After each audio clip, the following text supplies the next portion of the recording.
Good morning, Westminster, or good afternoon, or good evening. I am recording this devotion actually in the evening, late on Wednesday. I'll confess that I've recorded two devotions before this one that I've decided don't fit the moment the way I'd like them to. The first devotion was an ode to silence as a voluntary way into the Spirit. But I felt as though that devotion did not speak to the moment as we are living it, especially with regards to the news out of Louisville today, in the case of Breonna Taylor, and the grief and protests and reaction that has engendered there and elsewhere. I recorded a second devotion about that frankly didn't really go anywhere, but helped me just to process my own thoughts. I'm still doing that. But at the end of the day, literally and figuratively, where I am is in just a place of sadness and lament and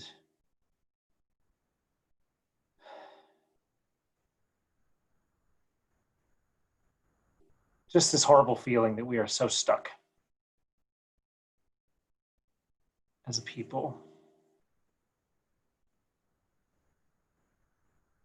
And I remembered, and it should be important that you remember this as well, Westminster, that Louisville is a special place for us as a denomination. You may remember that it is there in Louisville that we have our PCUSA headquarters, just next door to where they play some pretty good college basketball games. But I was thinking about a different corner. I visited Louisville once for a spiritual direction conference. And on one of my walks, I left the conference center and the arena area of the city and just walked a few blocks to the corner of 4th and Walnut. And that corner is well known in some circles for it being the site of a kind of mystical vision experienced by Thomas Merton, who was a Trappist monk and a real leader in uniting and linking Eastern and Western spirituality and social justice, and of course, love of Christ and life in the Spirit. And I have to think, not knowing exactly where the protests are happening right this very moment in Louisville, that at least some of them are passing this corner at 4th and Walnut. And so I just want to share what Thomas Merton wrote about his vision there. Forgive me, I didn't do the background research to remember what year this was. 1958, March 18th. And he says it this way in his book, Conjectures of a Guilty Bystander. He says, in Louisville, at the corner of 4th and Walnut, in the center of the shopping district, I was suddenly overwhelmed with the realization that I loved all those people, that they were mine and I theirs, that we could not be alien to one another even though we were total strangers. It was like waking from a dream of separateness, of spurious self-isolation in a special world, the world of renunciation and supposed holiness.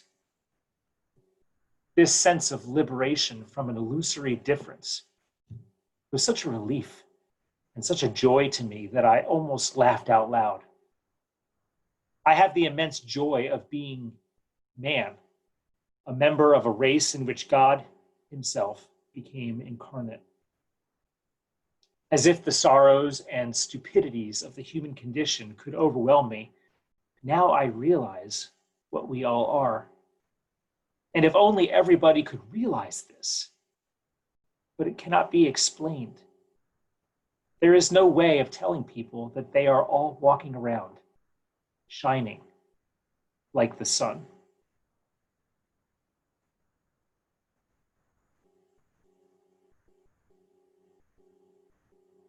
Tonight, tomorrow, in the days and the weeks ahead, people are going to walk through that intersection at 4th and Walnut. In their shouts for justice, or in their silent search for what they believe, they are all shining like the sun.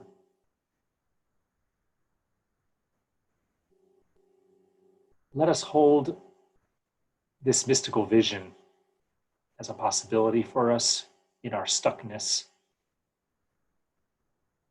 And let us not be guilty bystanders, but instead be among those who are drawn up into this miracle of union, togetherness that does not eradicate difference, but holds it together in unity. This unity and distinction are at the heart of who God is in Trinity. And if we are made in the image of God, so too are we.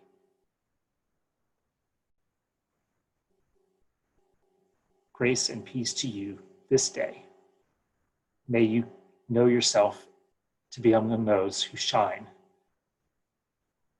because of the sun, who shines upon, through, and among us, even in spite of us. Amen.